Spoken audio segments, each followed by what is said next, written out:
Good afternoon. Tim Davenport here from Athena Health. I'm here to introduce our next keynote speaker, Dave Chase. He is a man who probably doesn't need much of an introduction to this audience. I was first introduced to Dave Chase through his book, The CEO's Guide to Restoring the American Dream: How to Deliver World-Class Healthcare to Your Employees at Half the Cost. And then he followed it up with a second book, the Opioid Crisis Wake-Up Call. Part of what I've really enjoyed in getting to know Dave over the years has been his willingness to kind of educate, lead, and be an innovator in so many pieces of this movement, healthcare and beyond.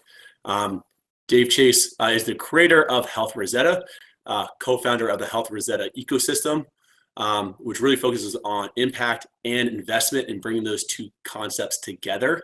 He's had over 1,000 benefit brokers who have applied to his Health Rosetta program, with 15% of those being accepted based on a proven track record and or kind of mission and alignment to the Health Rosetta statement.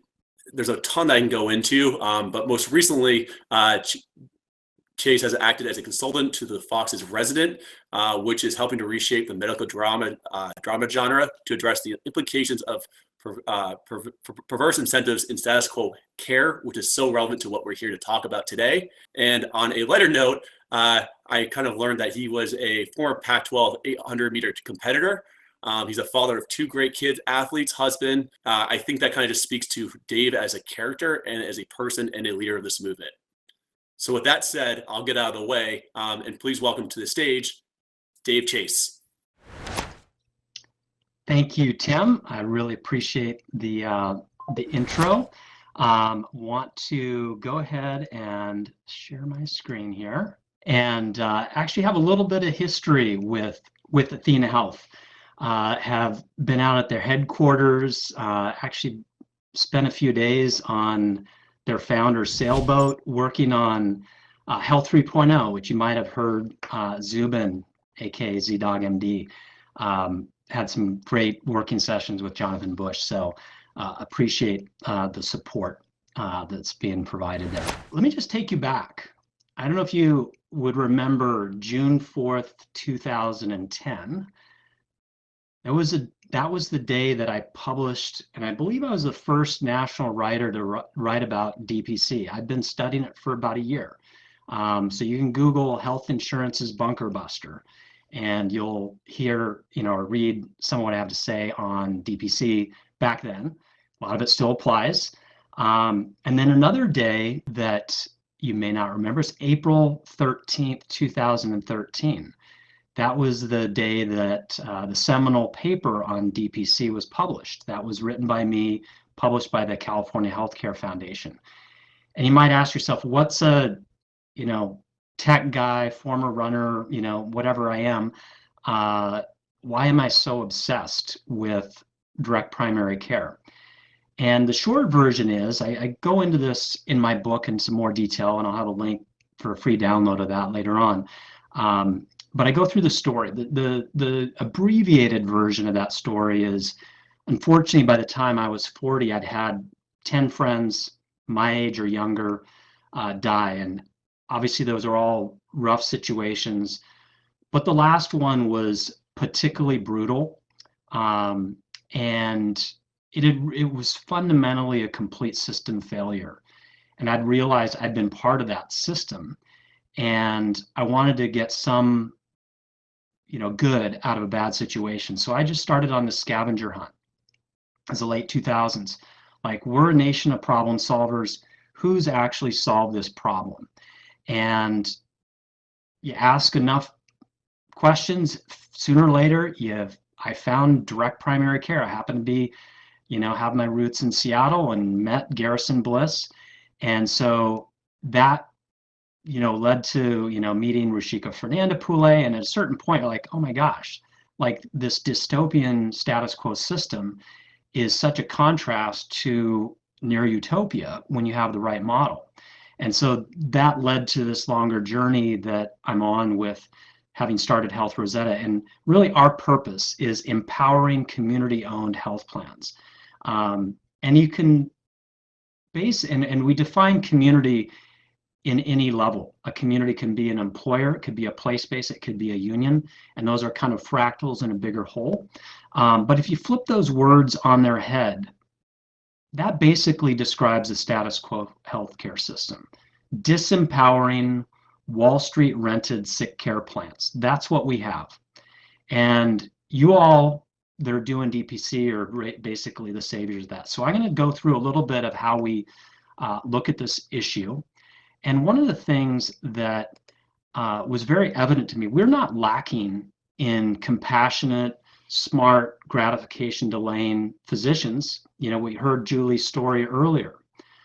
In fact, that friend of mine that was the last one that really triggered this journey I was on, I think that her experience is complete system failure that ruined her financially, medically, psychologically.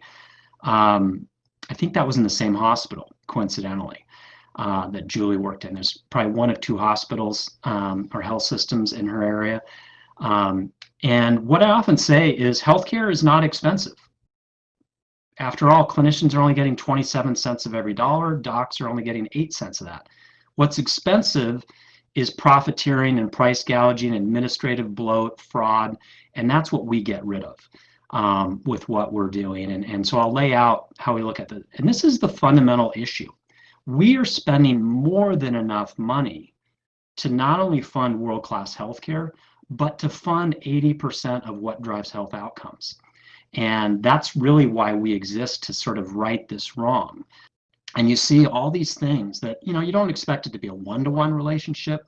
This is the issue, right? We have this gross imbalance that needs to get fixed because we got plenty of money sloshing around in the system. And if you look at the dynamics of where every dollar goes, and it's basically this far right is the value add, this 27 cents. I mean, clinicians are the value creators in the system. And if you take a county like the one I live in, about 250,000 people, across all ages, we're spending probably $2.5 billion. At least $1 billion of that $2.5 billion is getting extracted out of our local economy for something that's fundamentally a local thing. What's more local than an interaction between a doc and a patient? Yet there's all these other fingers in the pie and other problems that I outline in my books and in my talks, and you kind of get a quick snapshot here. So that's one of the things that we really take into account when we develop this blueprint. The things in blue are kind of the boring underpinnings, but if you don't get it right, you can't unlock where the value is. And we, time and time again, see that employers are spending 20, 40, even 55% less per capita with superior benefits. And this is roughly how, there's a little overlap in some of these things.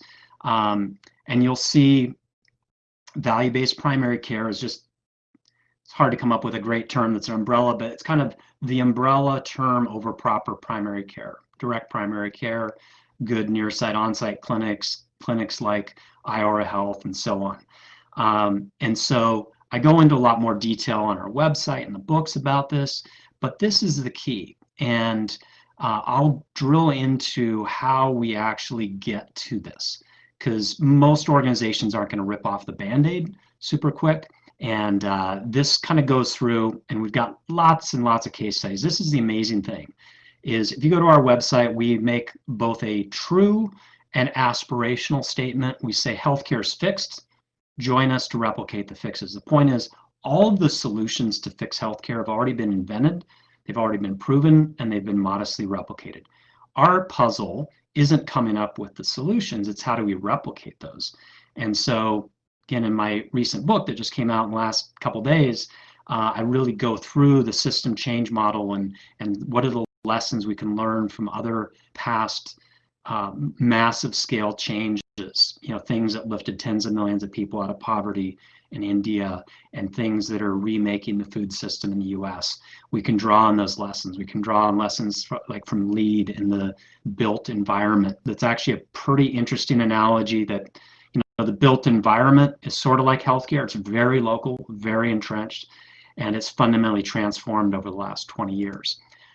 So the thing that's really clear is that most of the attempts to fix healthcare have, at best, kind of lipstick pigs.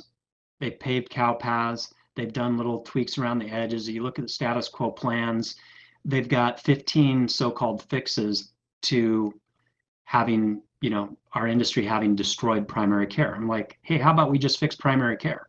I get it took 20 years to destroy it, but how about we just rebuild it?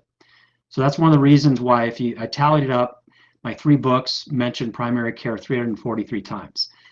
That's how strongly I believe in it. There is no well-functioning healthcare system in the world not built on proper primary care.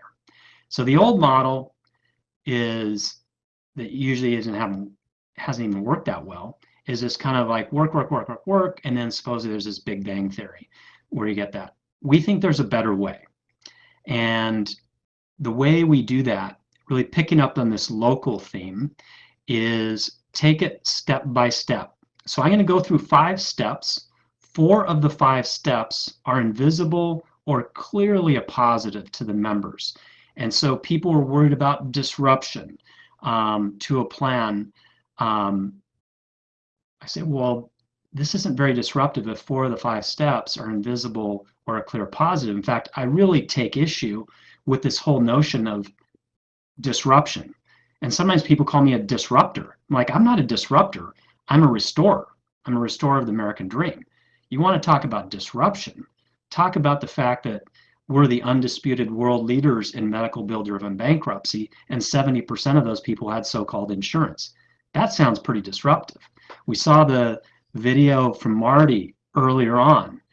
You want to talk about the devastation of 20 years of wage stagnation and decline for the working and middle class, entirely created by the flawed health plans. That sounds like disruptive. So the first thing is mindset shift. Nothing happens without the mindset shift and how to be liberated from the status quo. And one of the things I'll kind of needle my physician friends and say, you guys and gals, you need to really step up. You're the second most trusted profession in America. First is nurses, third is pharmacists, by the way. You all have friends, neighbors, fellow churchgoers, people you go to the football games with, whatever, right? That you're not telling them there's a way to liberate them. And so I really put it on you.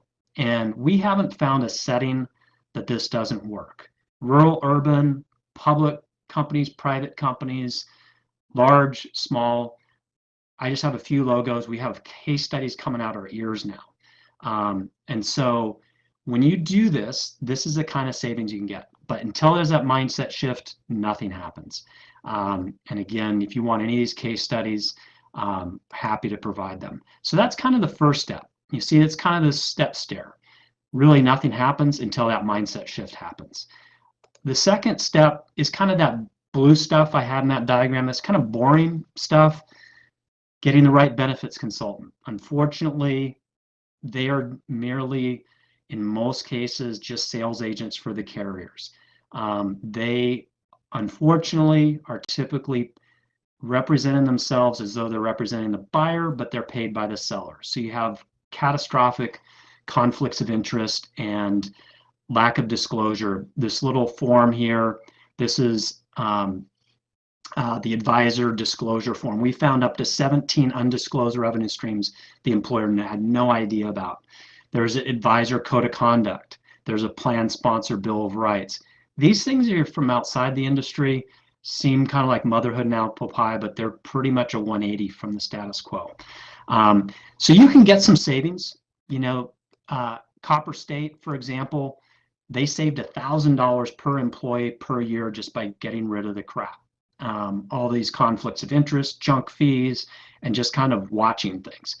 But really the key here is this unlocks the rest of it. If you don't get the plan right, you don't get the TPA right, you don't get the advisor right, then you have issues. And so that's the thing. You got to start here. So that's kind of the second step in the step stair journey. The third step, and by the way, people do these things in different orders, but I just do this in a way to show how These things are so far invisible to the member. And I would welcome anybody that starts with primary care, and I'll talk to that in a minute. But, pharmacy is a great area. It's so ridden with just PBM shenanigans, basically, that it's really, really easy without any formulary changes, not even any necessary changes to where they go. And it really complements how some of the fully actualized primary care settings really weave in pharmacy into DPC. In fact, one of the great examples, as I queried some of our advisors of, hey, what's going on out there with DPC? One of the examples that was given was by Drew Leatherberry, and he's in Wisconsin. There is a group of independent pharmacies. In many ways, they're kind of your kindred spirits.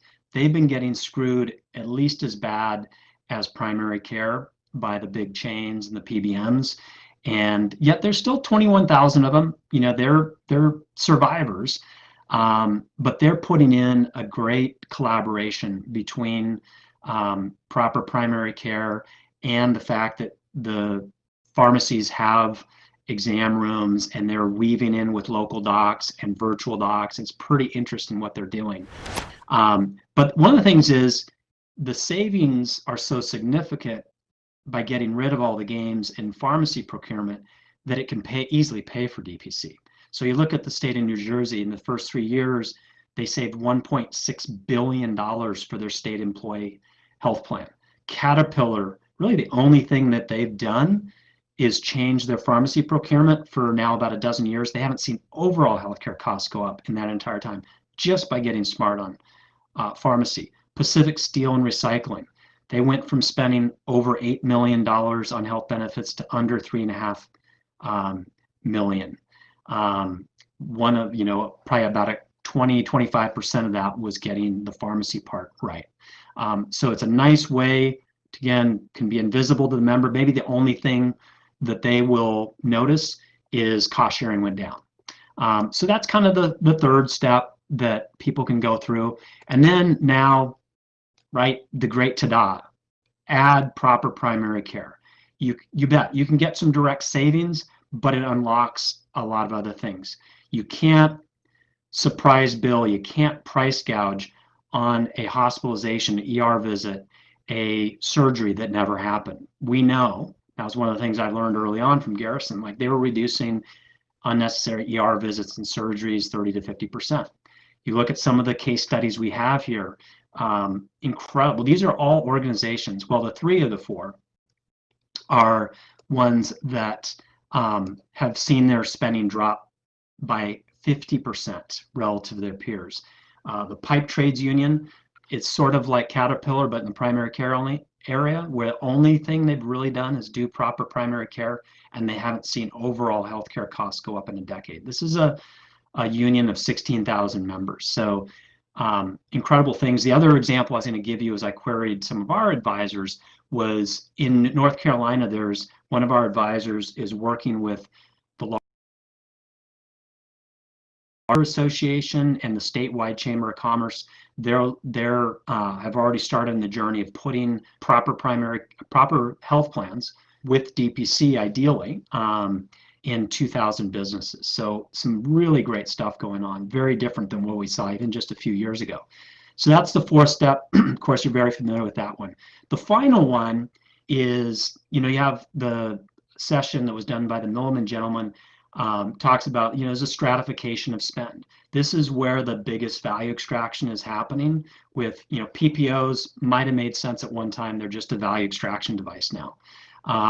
And the great thing when you have a good plan woven in DPC, I think when you have some medical complexity, that's the equivalent of climbing Everest. I wouldn't climb Everest without a Sherpa. You need to have some trusted guide who's been there. These are incredible organizations that have done this. And Pacific Steel, I mentioned how much they dropped. Bennett is a school district. Actually, Clint Flanagan's worked with them. They've dropped their spending like in half. It's one of the only districts that's been able to give their teachers any raises. So those are some of the steps. You see all this incremental benefit that's been realized in the meantime. Some organizations are going to rip off the Band-Aid, do the whole thing. Most will take a few years, but this is a way to kind of make it easier. And if you look at, if every employer did what some of these employers doing, this would be like a $500 billion recurring stimulus. And this is about buy local. People tend to think retail, food when they think buy local, but again, what's more local than interaction between a patient and a doc? Let's relocalize health. And one of the quotes that I have in my book, this is Chris Brookfield's become a friend of mine. He's influenced me more than anybody in my business career that I've worked with, including Bill Gates. And you can read this, that one of the nice things, and you see it in our community, like you have people across the political spectrum, but at the end of the day, most of us want fundamentally the same thing. That's one of the reasons I love the DPC movement, is you have people across the spectrum who want it. In the first chapter of my book, and the subtext of the book is the future of healthcare is local, open, and independent, goes into a lot more detail on this. And so what should you do next? Get local, right? Find those folks, hop over into our booth. I'll connect you with folks. You can see this map where you can see the different advisors. Educate your civic leaders. You're credible. Go to the, Rotary meetings. Get connected with local business people, and tap the ones you're already connected with. Get educated. We have something for employers. You go to our booth. You can click there and get some information, and we'll really connect you. And with that, you can go download my books for free. We don't care about a few lost sales. The great thing is tens of thousands of these books have been sold and downloaded. As I mentioned, primary care has been mentioned 343 times across these 3 books. The one that just came out is this Relocalizing Health. And, just want to thank the Hint folks again for doing what they're doing, giving me the opportunity to speak. We're just huge fans, and look forward to any questions. And, one of the things I'll leave you with as we get some questions teed up here is probably my favorite quote is by Buckminster Fuller. You never change anything by fighting the existing reality. You create a new model that makes the old model obsolete. Well, that's what you've all done. That's what we're collectively doing with the health plans. So, it's just a hand in glove fit with your movement. So looking forward to taking some questions. And so what do you got, Zach? Anything that's come in yet? Absolutely. Good to see you, Dave. Hey, and just FYI, Dave, I love how you reframe when people call you a disruptor, that you say you're really a restorer of the American dream. I think it's very powerful reframing. And I've already mentioned this to you a bunch of times, Dave, but it's actually your early research and a lot of the writing you did that helped inspire me and Graham to start Hint. So anyway, a few questions here for you. First is lack of regulatory oversight part of the reason healthcare is so predatory? In part, but I would say it's more about regulatory capture. No industry spends anywhere near the healthcare, medical industrial complex. It spends more on lobbying than oil and gas, financial services, and the defense industry combined. So that's the big issue. I say, is that it's sort of regulatory capture and lack of, in part, one of the things that's kind of a wonky thing, but really important to understand, is the regulatory environment, and I would agree with the statement here, that oversees employer plans is something called ERISA. This oversees retirement benefits and health benefits. It started in the Ford administration after the bankruptcy of Edsel, I think it was, that left a lot of pensioners, having no retirement pension. And I strongly believe if ERISA was, sort of regulated, or the regulation was applied in the same way it is in retirement benefits, everything would change here. And so I get into that a little bit in my book. So it's a good question. Awesome. So one, as you Clint Flanagan made a comment, getting the right benefits consultants is so important for early employers to do this. And they can be really hard to find, especially when the payments to brokers and the benefit advisors comes from the brokers. So a couple of questions. First is, how did, what's the best way for DPCs to connect with reputable benefits consultants and advisors? Yeah, I mean, kind of like there's the DPC mapper that I think is on DPC Frontier. We have a map of our advisors. So we're now up to 214 advisors of the 1,500 that have started the process. They're scattered around the country. There's a few small states, at least population-wise, but there's people who cover all the states. And so that's a really good place to start. But also go to our booth, connect with us. We can specifically connect you because there's some advisors who are really much more deeply experienced with direct primary care. Some are still ramping up. But that's a great way. It's just, I had a link, I think, on the previous slide. I think it's healthrosetta.org/map. I think it goes there. But I also have a link in the booth chat that you can click on there. So those, there's really a nice, just like I talked about the independent pharmacies and DPC, really the advisors we're working with are your counterparts in the benefits world. They are the ones who've stepped out. They have been, sort of broken away from the status quo. And fortunately, they're really getting rewarded now for that, even though it's still early in the growth. Obviously it can be a bit daunting and complicated as a DPC to try to figure out how to work with employers. Do you think that DPCs need to learn all about benefits plans and employee benefits regulations to be able to work with employers? I mean, I would say at a level like what I get into in the book, like you don't have to become an expert in it, but if you don't know the terrain, you're going to trip and fall, right? I mean, it's almost like, putting on glasses that are all fogged up. I mean, you could probably stumble your way through a trail, but you're going to probably trip unnecessarily. So that's one of the reasons I created these books, is for whether it's a physician or an employer, so that they kind of know the basics of the terrain.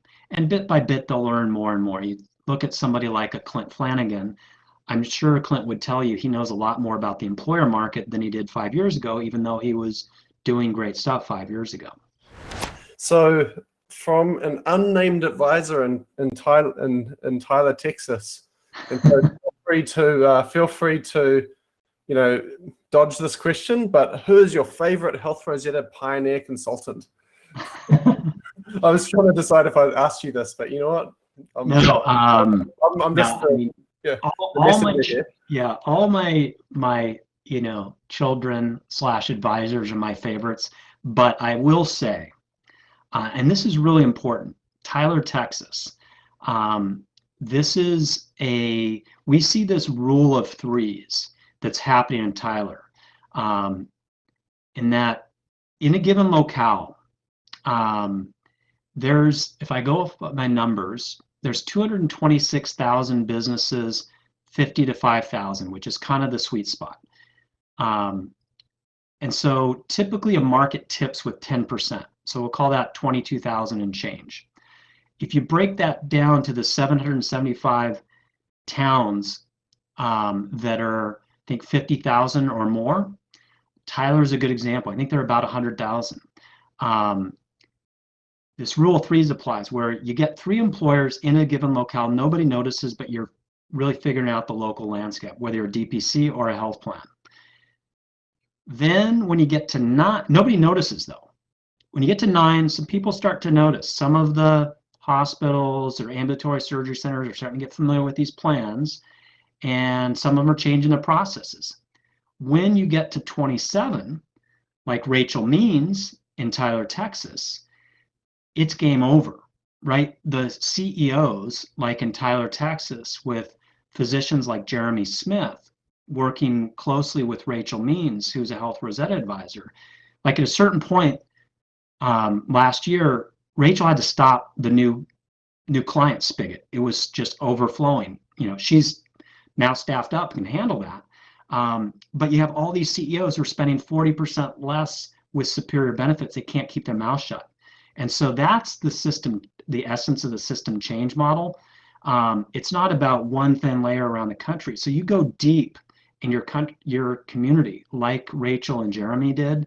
That's how you make this stuff happen. And she's got CEOs who are just like, they want to shout it to the hills. So I could go on and on. Rachel's really hard to pin down. I had to drive 6 hours from Louisiana to like get in her face and find out what was going on there. It's amazing. So yeah, I'm a big fan of what Rachel and Jeremy are doing there. Thank you so much, Dave. We always love having you at this summit, and keep restoring the American dream. Awesome. Yeah. And, I had this little moment as I was walking this morning. I was listening to this podcast with Jose Andres, who's an amazing guy. And I realized what these plans are that we're all putting in, they're local, organic, and sustainable. They're very local, like we were talking about. They're really organic, like what we just talked about is with Rachel and Jeremy. It's kind of this organic bottom up, and they're sustainable for our economy. We've been saying forever, this is not sustainable, what was happening with our healthcare system. Well, this is sustainable. And so that's something people were familiar with. And so I just thought I'd share that little tidbit as we go off air. Yeah, that's great. Thanks, Dave.